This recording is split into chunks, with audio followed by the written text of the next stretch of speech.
প্রথমবার শ্বশুরবাড়িতে এসেছি, কিছু বাজার করে না নিয়ে গেলে হয়। একটা নতুন হাট দেখতে পাচ্ছি, মনে হচ্ছে শনিবারের হাট। এখান থেকে জিনিসপত্র কিনে নিয়ে যাব। এখন সবে সন্ধে, তাড়াতাড়ি মাছ মাংস কিনে ফিরতে পারলে রাতে জমিয়ে খাওয়া দাওয়া করা যাবে। ওরে বাবা, এরা কারা? কি ভয়ানক দৃশ্য!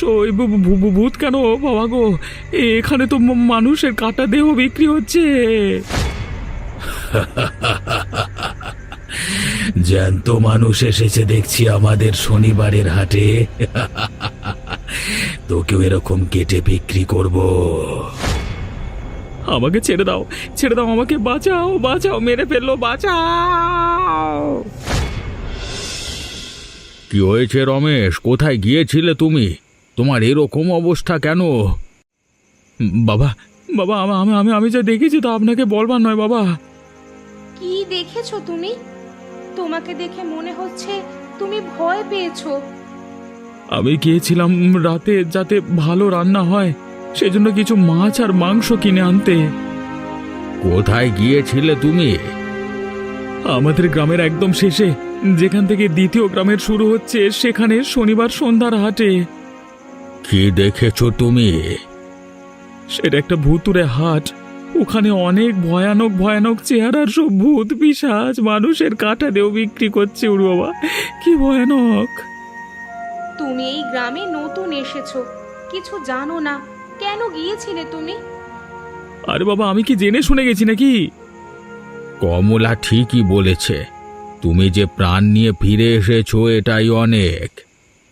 কি আর বলবো, আমি মরতে মরতে বেঁচে ফিরেছি।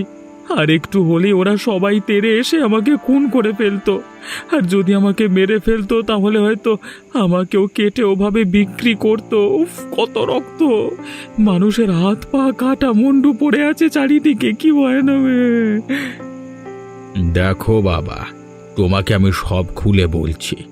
গ্রামের নতুন জামাই হওয়ার কারণে তুমি হয়তো বুঝতে পারছো না যে এই গ্রাম তোমাদের গ্রামের মতো নয়। এখানে অনেক এমন বিষয় আছে যেগুলোকে এখানকার মানুষ এড়িয়ে চলে বা ভয়ে সেখানে যায় না। বিশেষ করে ওই জায়গা, ওখানে যে যায় সে আর বেঁচে ফিরে আসে না। কিন্তু যা হচ্ছে এগুলো তো চলা ঠিক নয়। তুমি কি তার ঠেকা নিয়ে বসে আছো? কি ঠিক কি ভুল সেটা তুমি ঠিক করার কে শুনি?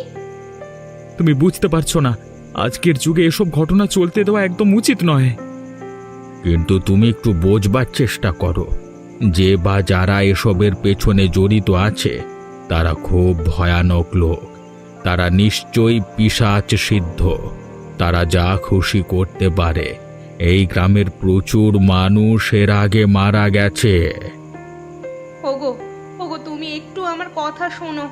যেখানে যেমন নিয়ম তা মেনে চলার চেষ্টা করো। এখানে তুমি দুদিনের জন্য অতিথি হয়ে এসেছো, সব বিষয়ে মাথা গলাতে গেলে বিপদ ডেকে আনবে। আমি কোনো কথা শুনবো না, আমাকে জানতেই হবে এর পেছনে কি আছে। ঠিক আছে, তুমি যখন নাছোড় বান্দা, তখন এইসব ব্যাপার নিয়ে পরে ভাবা যাবে। এখন এসো, খেয়ে নাও। তোমাকে অনেকক্ষণ থেকে দেখছি চিন্তিত মুখে বসে আছো। চা তো ঠান্ডা হয়ে গেল, খাবে কখন? হ্যাঁ, এই যে খাবো। কি নিয়ে চিন্তা করছো বলো তো তুমি? দেখো ভাই, আমাকে বলতে পারো, কিন্তু তোমাকে আমাদের এদিকে কোনোদিন দেখিনি, মনে হচ্ছে নতুন মানুষ। হ্যাঁ, আমি গ্রামের নতুন জামাই। নতুন জামাই আবার চিন্তা করে নাকি? কি হয়েছে বলো দেখি। এখন দোকানে কেউ নেই, তোমার কথা কেউ শুনবে না, আর আমিও কাউকে বলবো না। কালকে সন্ধেবেলায় ভাবলাম নতুন শ্বশুর বাড়িতে এসেছি, কিছু বাজার করে নিয়ে যাই। কিন্তু তোমাদের এখানে যে ভূত আর পিশাচদের হাট বসে শনিবারে, সেটা তো জানতাম না। পুরো গ্রাম এ নিয়ে ভীত, কত মানুষ মরেছে জানো তুমি? তুমি যে সেখান থেকে প্রাণ নিয়ে ফিরে আসতে পেরেছো, এটাই অনেক। তার মানে তোমরা সবাই সবকিছু জানো, কেউ কিছুই করো না? আমার সাহস আছে, এই ভূতের ব্যাপারটা আমিও শেষ করতে চাই রে বাবা, কিন্তু কেউ আমাকে সঙ্গ দিতে রাজি নয়। সবাই ভয়ে ঘরের ভেতর ঢুকে আছে। এদিকে বুঝছে না যে যত লুকিয়ে থাকবে তত মরতে হবে। আর শুধু তো মৃত্যু নয়, আমি দেখেছি সেই ভয়ানক রূপ, চারিদিকে ভূতের মেলা, চারপাশে মানুষের কাটার, উফ, হাত পা রক্ত। কিন্তু কিন্তু তুমি কিভাবে আটকানোর কথা বলছো? তুমি কি পারবে? আমার তন্ত্র শিক্ষা রয়েছে, আমাকে কেউ যদি সাহায্য করে আমি পারতে পারি। আমি সাহায্য করব তোমাকে। তাহলে প্রথমে আমাদের জানতে হবে এর পেছনে প্রধান কালপ্রিটকে, তবে খুব গোপনে। ঠিক আছে, বুঝতেই তো পারছো দিনকাল ভালো নয়, বাড়িতে আবার সবাই চিন্তা করবে। আমি এখন যাই, হ্যাঁ, বাকি কথা কালকে আলোচনা করা যাবে।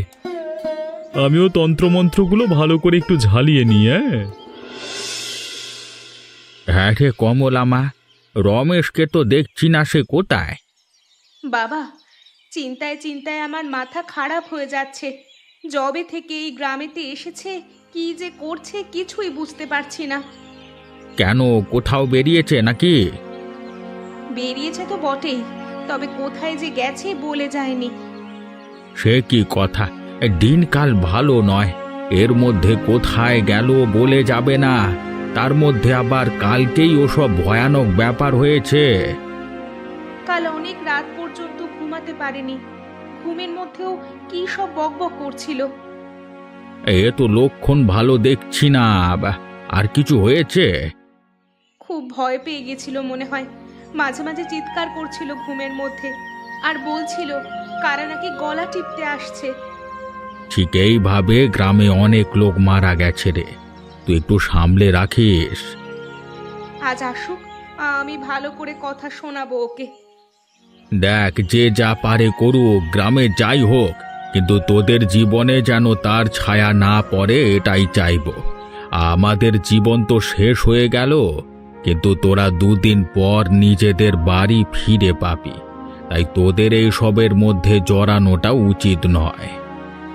আমিও তো সেটাই বোঝানোর চেষ্টা করছি ওকে, দেখা যাক কি হয়। কিছু ভাবনা চিন্তা করলে? এত বড় ঘটনার পেছনে নিশ্চয়ই বড় মাথা রয়েছে, আমাদের খুঁজে বার করতে হবে। তুমি কিছু দেখতে পাচ্ছ দাদা? কি দেখবার কথা বলছো বলো তো? ওই দেখো, কতগুলো ছায়া যেন দূর থেকে যাচ্ছে। কোথায়? ওই তো দূরের ফাঁকা রাস্তার দিকে। হ্যাঁ তো, ওই যে শুনতে পাচ্ছ ভুতুড়ে হাসি শোনা যাচ্ছে। আমার কেমন সেদিনের কথাগুলো মনে পড়ছে মহিদ্দা, বুকের ভেতর কিরকম ভয় করছে। ভয় পেলে আমাদের হবে না, তুমি ভেবে দেখো এটাই সুযোগ। কি সুযোগ? শনিবারের হাটে তুমি যাদেরকে দেখেছিলে এরা তারাই, এরা নির্ঘাত কোনো মানুষ নয়, কারণ আমাদের গ্রামের কোনো মানুষ এত সন্ধেবেলায় রাস্তায় বেরোতে সাহস করে না। তাহলে তো আমাদের এখান থেকে পালিয়ে যাওয়া উচিত। না না, চুপচাপ ওদের পিছু করা উচিত। ওই ছায়া মূর্তিগুলো যেখানে যাচ্ছে সেখানে যদি আমরা পৌঁছাতে পারি তাহলে বুঝতে পারবো যে পুরো ঘটনার মাথা কে। কিন্তু ওদের হাসিতেই তো আমার প্রাণ শুকিয়ে যাচ্ছে, যদি আমাদেরকে ওরকমভাবে কেটে বিক্রি করে দেয়। কিচ্ছু হবে না, তুমি তো জানো যে আমি তন্ত্র মন্ত্র জানি, চুপচাপ আমার সাথে এসো। আমরা তো সেই রাস্তাতেই এসে গেছি যেখানে গ্রামের শেষ। তার মানে আমাদের গ্রামের কেউ এই ঘটনায় জড়িত নয়। দেখেছো, ওরা হাসতে হাসতে অন্ধকার বাঁশ বাগানের পেছনে চলে গেল। এবারে আমি বুঝতে পেরেছি। কি বুঝতে পেরেছো? ওই বাঁশ বাগানের পেছনে শয়তান জমিদারের বাস। জমিদার? শয়তান কেন? ওই ধর্মেশ জমিদারের অনেক কুকীর্তি আছে। আগে আমাদের গ্রামে থাকতো, তারপর নানান রকম উপদ্রব শুরু করে, তাই জন্য গ্রাম থেকে তাড়িয়ে দেওয়া হয়েছিল। এখন এই বাঁশবাগানের পেছনে বড় ঘর করে থাকে, ওই গ্রামটা শাসন করছে এই ভূতেদেরকে দিয়ে, তাই তো? ওই গ্রামে মানুষ থাকে বলে তো মনে হয় না। সব মানুষকে যদি বাজারে কেটে বিক্রি করে ফেলে তাহলে আর মানুষ থাকবে কি করে? তুমি নিশ্চিত ওই লোকটাই জড়িত? ওখানে গেছে মানে ও ছাড়া কেউ জড়িত থাকতে পারে না। চলো দাদা, চলো পালিয়ে যাই এখান থেকে, পরে আমরা সব কিছু ঠিক করে তারপর আসবো। এখন কোথা থেকে যে কি হয়ে যাবে কিছু বুঝতে পারবো না, শেষ পর্যন্ত কোন একটা বিপদ ঘটতে পারে। আমার তাই মনে হচ্ছে এখন চলে যাওয়া উচিত, তবে এর একটা শেষ করতেই হবে আমাকে। তুমি কোথায় গিয়েছিলে বলো তো? তোমাকে কি একটা কথা বললে তুমি শুনতে পাও না? দুদিন ধরে তোমাকে বলছি যে অন্ধকার হওয়ার পর রাস্তায় বেরোবে না। আরে বাবা, তুমি বুঝতে পারছো না, আমি অনেক কিছুই জানতে পেরেছি। কি জানতে পেরেছো বাবা? আমরা আজকে সন্ধেবেলায় ভূত দেখতে যাই, আর ওদের পেছন পেছন গিয়ে দেখতে পাই এই গ্রামের শেষে ধর্মেশ জমিদারের বাড়িতে ওরা ঢুকে গেল। সে কি কথা? ধর্মেশ জমিদার তো ভয়ানক পিশাচ সিদ্ধ। ওর ওই মানুষ খুন, নরবলি আর হিংসের জন্য গ্রাম থেকে তাড়িয়ে দেওয়া হয়েছিল। তার মানে আবার শুরু করেছে। তবে চিন্তা নেই বাবা, আপনি যদি একটু সাহায্য করেন তবে আমি একজন তান্ত্রিকের সন্ধান পেয়েছি। কে সে? কে? চায়ের দোকানদার, মোহিত নাম। মোহিতের বাবা এ অঞ্চলের সব থেকে বড় তান্ত্রিক ছিল। তুমি হয়তো জানো না যে ওর বাবাকে ওই ধর্মেশ খুন করেছিল, কারণ মোহিতের বাবা মানুষের ভালোর জন্য সাধনা করত, আর ওই শয়তান জমিদার মানুষের ক্ষতি চাইতো। মোহিতদা তো নিজেও তন্ত্র সাধনা শিখেছে, আর আমাদের সে সাহায্য করতে চায়। তার মানে তোমাকে বলেনি, হয়তো সে নিজেও প্রতিশোধ নিতে চায়। এতদিন কাউকে সঙ্গে পায়নি বলে সে কিছু করতে পারেনি। আজকে তোমাকে পেয়েছে বলে সে উঠে পড়ে লেগেছে। ঠিক আছে, আমি সাহায্য করব। কালকেই যাব আমরা। বাবা, বাবা তুমি ওর দলে চলে গেলে? এখন যদি তোমাদের বিপদ কিছু হয় আমি কি নিয়ে থাকবো বলো তো? তোকে একদম চিন্তা করতে হবে না রে মা, আমাদের কিচ্ছু হবে না। ওই জমিদার আমাদের কিছু করতে পারবে না। ওদের শেষ না করে আমরা ছাড়বো না। যাই করো, নিজেদের একটু ঠিক রাখার চেষ্টা করো। দিন দিন গ্রামে যেভাবে মানুষের মৃত্যু হচ্ছে, কেউ যদি ঘুরে না দাঁড়ায় তাহলে এই জিনিস চলতেই থাকবে। আর এটা যে করি হোক বন্ধ করতেই হবে আমাদের। আরে আজকে তো আমার সৌভাগ্য। একদিন যারা আমাকে গ্রাম থেকে কুত্তা বিড়ালের মতো বার করে দিয়েছিল, আজকে তারাই দেখছি আমার বাড়িতে এসেছে। তুমি যা শুরু করেছো তাতে আসতে তো হবেই। আমাকে অযথা আপনারা ভুল বোঝেন, আমি কিন্তু মানুষ হিসেবে অতটা খারাপ নয়। শয়তান, তুমি কতটা খারাপ সেটা আমার থেকে আর কেউ জানে না বেশি ভালো। পুরনো কথা যখন মনে করিয়েই দিলে তখন বলি, আর তোমরা আমার কিচ্ছু করতে পারবে না। যদি মনে করো যে তোমার বাবাকে আমি খুন করেছি, বেশ করেছি, এখন আমি সিদ্ধ, যা খুশি করতে পারি। পুরনো কথা আমরা ভুলে যেতে পারি, কিন্তু মানুষ খুন করা বন্ধ করো তুমি। আরে মানুষ খুন না করলে আমার ব্যবসা চলবে কি করে? আমি প্রথমে মানুষকে মারি, তারপর তার শরীরের ভেতরে জিনিসপত্র শহরে অনেক দামে বিক্রি করি, আর তার মাংস ভূতেদের দিয়ে চালান করি। তার মানে এই জন্য তুমি হাট বসিয়েছো? কারণ ওই হাটের মধ্যে তোমার মানুষের মাংসের পাচার কার্য চলে? হ্যাঁ চলে। কিভাবে চলে দেখবে? জাগো পিশাচের দল, সব জাগো। ওরে বাবা, ভূত! বাঁচাও, বাঁচাও মোহিত, তোমার তন্ত্র পড়ো, মন্ত্র পড়ো তুমি। কালা জাদু, পিশাচ, ভূত দূর হয়ে যা সব। ওম ভ্রিম ভ্রিম। বাঁচাও, বাঁচাও, মরে গেলাম। তুমি যে করি হোক আমার শ্বশুর মশাইকে বাঁচাও।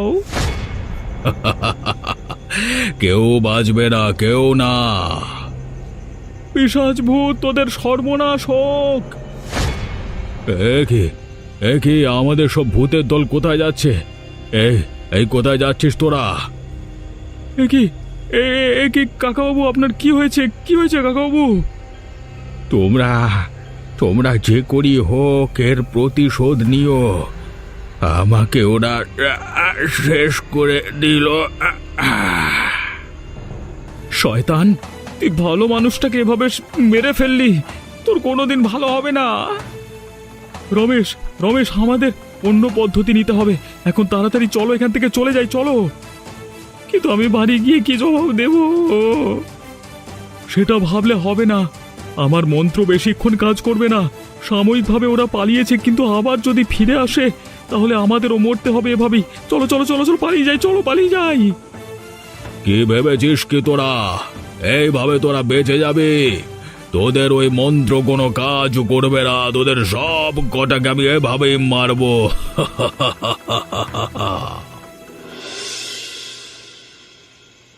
আমার বাবা কোথায়? আমার বাবা কোথায়? কোথায় আমার বাবা? আমরা অনেক চেষ্টা করেও বাঁচাতে পারিনি গো, নিজেরা ফিরে এসেছি, এটাই অনেক। আমি জানতাম, আমি জানতাম তোমরা পারবে না। হায় হায়, আমাদের এ কি সর্বনাশ হয়ে গেল গো, সব শেষ হয়ে গেল আমাদের। ও বাবা গো, তুমি কোথায় চলে গেলে গো? কিন্তু আমাদের হেরে গেলে চলবে না কমলা, নিজেকে শক্ত করো। কথাটা বলতে তোমার লজ্জা করলো না? তুমি যদি এই সমস্ত কিছুর পিছনে না জড়াতে, তাহলে আজ এত বড় ক্ষতিটা হতো না। সারা জীবন শুধু তোমার নিজের জেদ বড় হয়ে উঠেছে। দেখো, মানুষটাকে আমিও তো শ্রদ্ধা করতাম, বিশ্বাস করো আমরা অনেক বাঁচানোর চেষ্টা করেছিলাম, কিন্তু শেষ পর্যন্ত মানুষটা বলে গেছেন প্রতিশোধ নিতে। যা ইচ্ছে হয় তোমরা তাই করো, শুধু আমার বাবাকে যেভাবে তোমরা মেরে ফেললে, তোমাদের আমি কোনোদিন ক্ষমা করতে পারবো না। বিশ্বাস করো আমরা মারিনি, মেরেছে ওই শয়তান ধর্মেশ জমিদার। তুমি শান্ত হও কমলা, এখনো আমাদের অনেক লড়াই করতে হবে। আমার খুব ভয় করছে। ওরে বাবা! গ্রামে কি হয়েছে শুনেছ? কি হয়েছে? চারিদিকে মানুষের মধ্যে আতঙ্ক ছড়িয়ে পড়েছে, লোকজন পাগলের মতো কান্নাকাটি করছে, দৌড়াদৌড়ি করছে। কিন্তু কেন? সারা রাত নাকি গ্রামের মধ্যে ভূতের অত্যাচার হয়ে চলেছে। আমি কালকে গ্রামে ছিলাম না, দোকানে ছিলাম রাতে, সেই জন্য কিছু বুঝতে পারিনি। কি বলছো কি? হ্যাঁ ঠিকই বলছি, গ্রামের সব লোক এই গ্রাম ছেড়ে চলে যাবে বলছে। 4-5 জন লোক কালকে রাতে ভয়ানকভাবে মারা গিয়েছে। শুধু অন্য মানুষের কথা, আর আমাদের সাথে যে ক্ষতিটা হয়ে গেল। গ্রামের চারপাশে রক্ত আর হাড়গোড় ছড়িয়ে রয়েছে, যারা মরছে তারা খুব ভয়ানকভাবে মরছে আর কি। দেখো, আমার বাবা গেছে, এবার অন্তত আমার স্বামীকে কেড়ে নিও না এইসব প্রতিশোধের জন্য। যে করি হোক, তোমার বাবার মৃত্যুর প্রতিশোধ আমাদের নিতেই হবে, আর গ্রামের মানুষদের সাহস ফিরিয়ে দিতে হবে। চিন্তা করো না কমলা, আমাদের কিছু হবে না। আমাদের হাতে বেশি সময় নেই, যা করবার খুব তাড়াতাড়ি করতে হবে। আজকে রাতটা তোমরা যে করি হোক থাকো, আমাকে শহরে যেতে হবে তন্ত্রের কিছু জিনিসপত্র কিনে আনতে। আমি যত তাড়াতাড়ি সম্ভব ফিরে আসব। কিন্তু তার মধ্যেই যদি আমাদের বাড়িতে আক্রমণ হয়? কাল রাতে আমরা শুনেছি, উফ কি ভয়ানক সেই হাসি।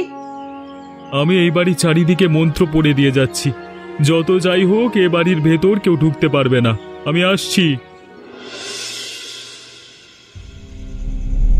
উঠে আয় কমলা, আমার কাছে উঠে আয়।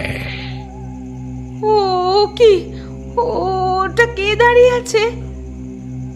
আমাকে চিনতে পারছিস? ওরে বাবা, কে কোথায় আছো? বাঁচাও!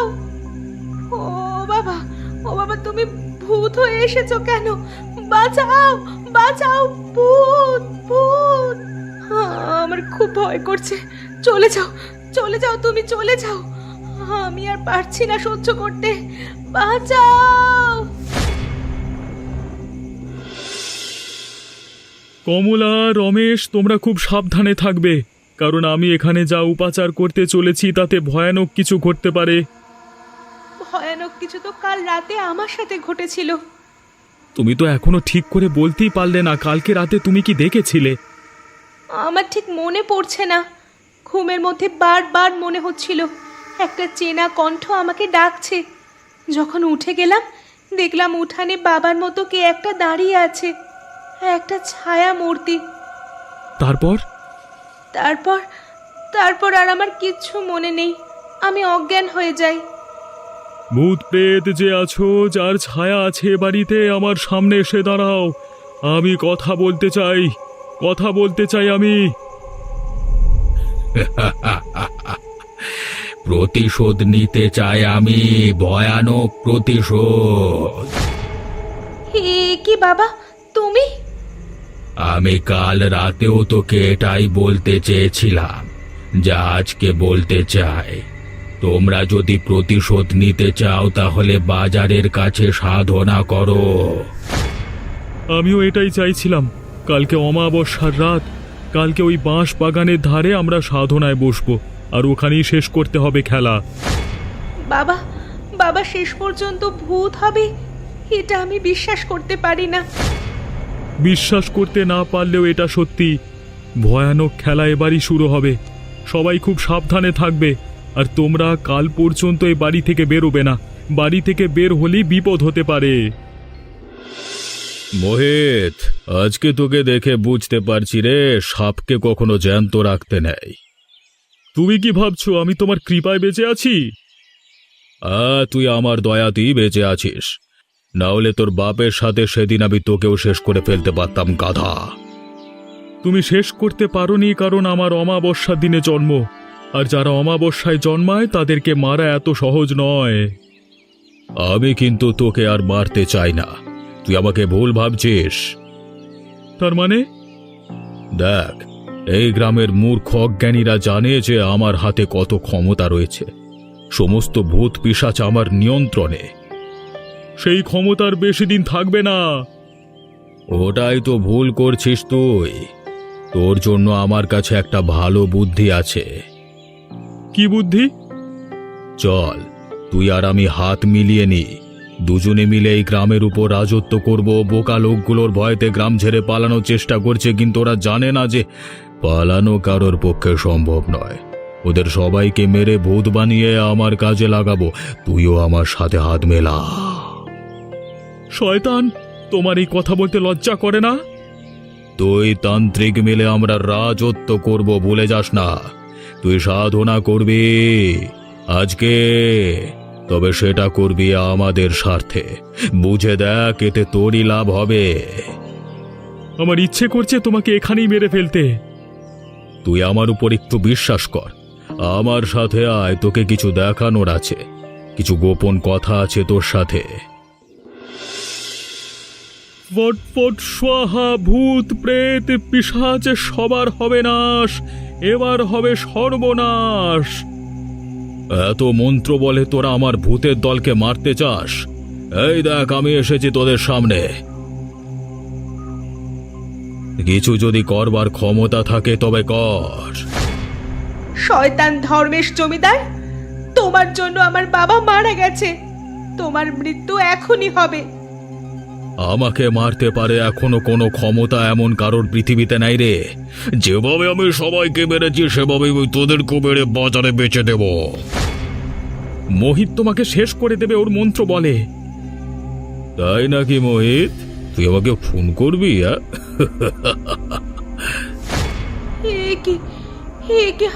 আমার খুব ভয় করছে। তুমি কিছু বলছো না কেন মোহিত? দেখতে পাচ্ছ না এরা আমাদের মেরে ফেলবে?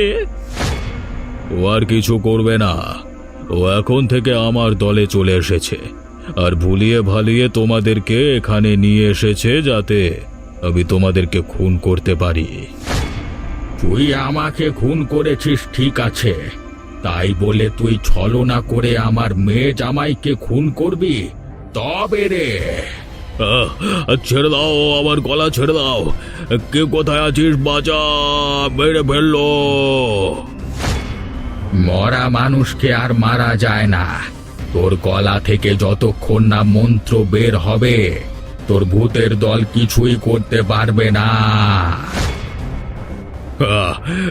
বাজাও, ক্ষমা করে দাও। একি আমার গলা কেন টিপে ধরছো? বাবা গো, বাঁচাও। সবার ভালো করবার নামে পেছনে পেছনে শয়তান ধর্মেশের সাথে হাত মেলানো, তোকেও ছাড়বো না। আজকে তুই কমলা আর রমেশকে মেরে ফেলবার পরিকল্পনা করেছিলিস। আমি ভুল করেছি। ধর্মেশ আমাকে অনেক টাকা দিতে চেয়েছিল।